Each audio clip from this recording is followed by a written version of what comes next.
The timing of braking and throttle has to be extremely precise. We're obviously doing high speeds, so our braking points tend to 2 or 3 meters either way of braking too early or too late tends to be an error. We have to be very precise.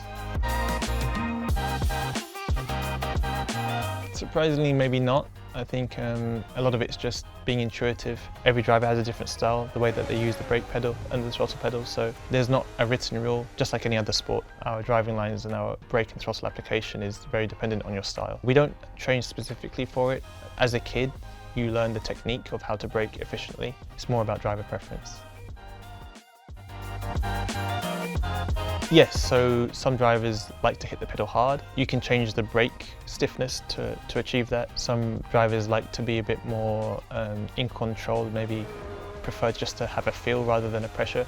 So they'll have the pedal a bit lighter and hit the pedal a bit softer. It's very dependent. I would say I'm a driver who's somewhere in between. But yeah, each team will have different configurations so they can help facilitate a driver to feel comfortable.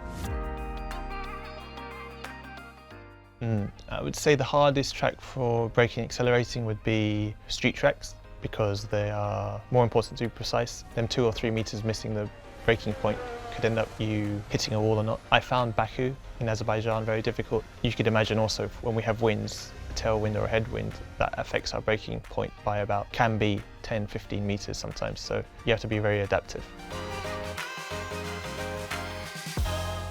I'm definitely of a driver who doesn't like slow corners, especially in a Formula 1 car. I think Formula 1 cars, they're designed to be driven quickly. We have a lot of our downforces generated by driving quickly. In a low-speed corner, you'd be surprised, but I think there are cars like a Formula 3 car that can corner around there quicker than us. I wouldn't say Abu Dhabi is my favourite track, let's say that.